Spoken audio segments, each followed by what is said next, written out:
I just sat down with Edamame's guardians to discuss what they wanted to accomplish in the session. Now, usually this is a period where I kind of ask questions about how the dog acts with you guys, but he's only been with the guardians here for about a week. So we're just starting to talk about how dogs learn and how to introduce them to things. He's in what's known as a critical socialization period because he's under 12 weeks old. So this is a very, very important time for any puppy where you can expose them to things in a positive way, and if you do it right, the rest of their life they'll be totally fine and comfortable with. If you force them into it or do it wrong, they'll develop a fear and they won't ever want to deal with it again. So what I'm going to talk about now is how we can do the bath. Now, we've already given Edamame a bath and it turned out to be a traumatic experience. So we can fix it, and I'll try to talk about that on camera depending on how long I go. But let's talk about how we can introduce our dog to taking a bath in a positive way so that he can feel comfortable about it. What I would do, the first thing I would do is take him into the bathroom where the bathtub is. And I would just get some high-value treats. And if he doesn't want to go in the bathroom, again, I always want the dog to do it voluntarily. So the first thing I do is put the touch a treat to his nose, and a high-value treat, something that, now for puppies, they'll like just about anything. You can even use their kibble. So you touch it to his nose, or let him get a sniff, and then toss it like just right inside the floor, the doorway to the bathroom. So he goes in there, gets it, and then runs away. Oh, I got a treat, and nothing bad happened. Next time I toss the treat a little bit further in, until I get him walking voluntarily all the way to the bathtub, and he has no hesitation. Now, if he walks in and he's keeping his legs back here, he's grabbing it and running away, he's showing he's still not comfortable.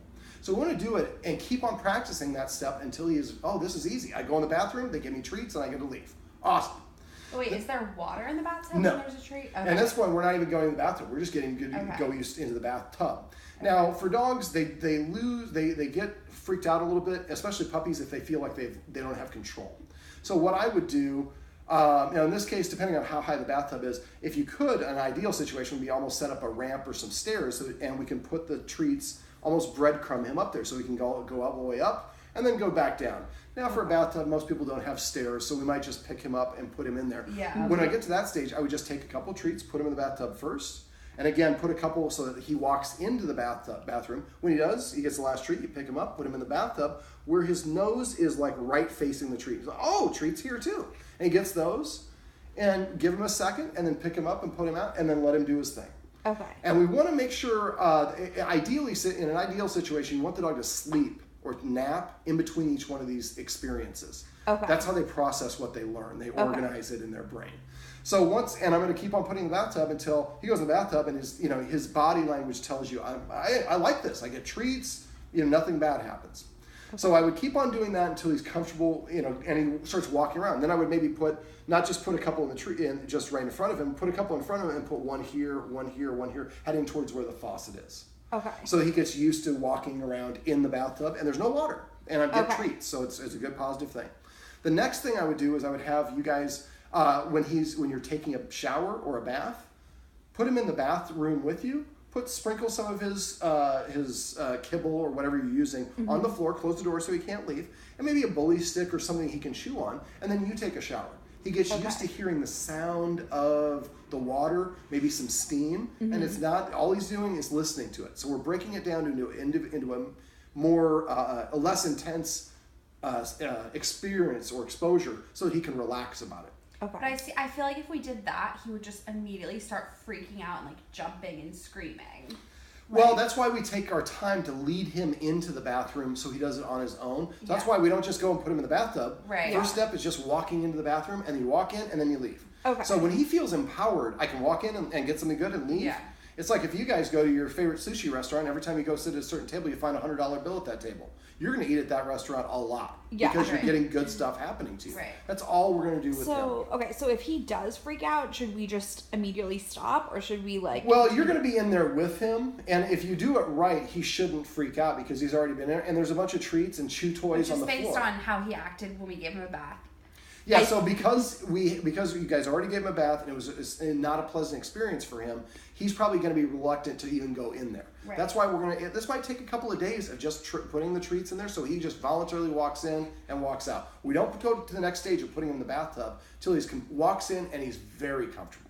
Okay. So when you before we get into a lot of questions, because this will get really long, I'll answer all your questions, but let me run through this so you guys can watch this succinctly later. Okay. So when you go to the bathroom, take him in the bathroom with you.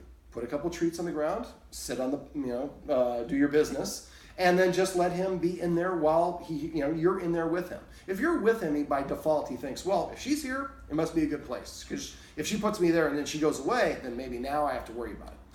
Okay, so I'm going to, basically you're just going to keep on doing that until you can actually put him in the bathtub and he walks around getting the treats and he's comfortable. Hopefully he sits and lies down in there. If he doesn't, that's not a big deal, but we want him to not look tense. Then again, the next stage is we're going to keep on every time you shower, you're going to go in there, and it might be a good idea to time feeding him around you guys taking showers.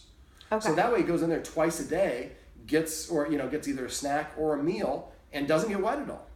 So he gets used to the sound of the water, the steam, but nothing bad happens, so he's nice and calm. So the next stage, what I would do is I would put him I would get in the bathtub with him, swimming suit or whatever you want to do, and then turn the water on. While I would have him get a meat treat, and I have some really good tasty treats that I use, Tricky Trainer chicken livers. They're soft, and it's like meat. I'm going to let him chew on it, and I'm going to turn on the water just like the tiniest little bit, so it's just a tiny little bit going down, and we're on the other side of the bathtub. So it's not getting him wet at all. He's just hearing the faucet and seeing it run, but we're delivering a treat at the same time, so he's getting good positive vibes. So once he gets to the point where he can, and you're just going to do it for a second or two and then turn it off. Make sure you turn it off before he finishes the treat. So he only hears it while the treat is being delivered.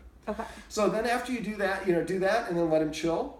And then once he's nice and relaxed, turn it on again and again, feed him the treat. This is going to be we want to make sure it's very relaxing, tranquil, no stress.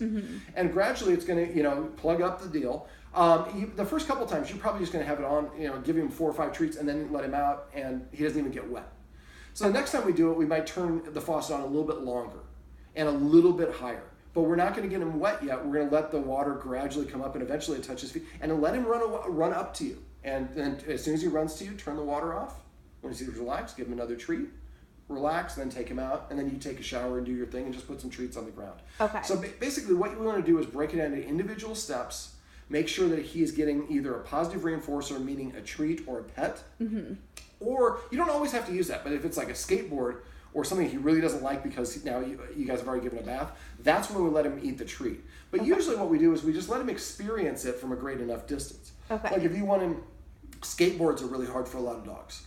The Venice, in Venice on the boardwalk, there's that big skate park right on the beach. I would go there with your lunch on a weekend and go so far away from it so he can hear it but can't see it. And sit down and eat a little snack. If you're standing, you look transitory. We're going to go momentarily. If you sit down, okay, we're going to be here a minute. So then he kind of relaxes. You can feed him there too, or just give him treats. He hears the skateboards. You might see like somebody's head, but you're so far away that he doesn't consider it to be threatening. The next time you go a little bit closer and a little bit closer. And keep on doing this until he is just skateboard.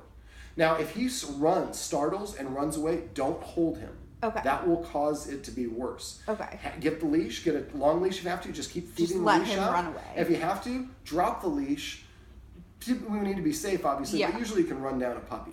So if he's dragging a 4-foot leash, you can go and step on the leash and go after him. But if he runs away, then he feels like, yes, that startled me. I was able to move away. Now I can come back and investigate because I feel empowered about it. So this is basically the process we want to do for whether it's skateboards or anything else, but we need to make sure that the dog has the ability to move away and we don't force them to do it. We want to be force-free.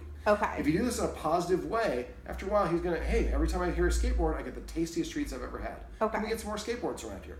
And that's how they associate it. So basically this is how we can get our dog to be exposed to things that might be surprising or unsettling for them in a slow, methodical way so that they can feel nice and comfortable and confident about it later in life.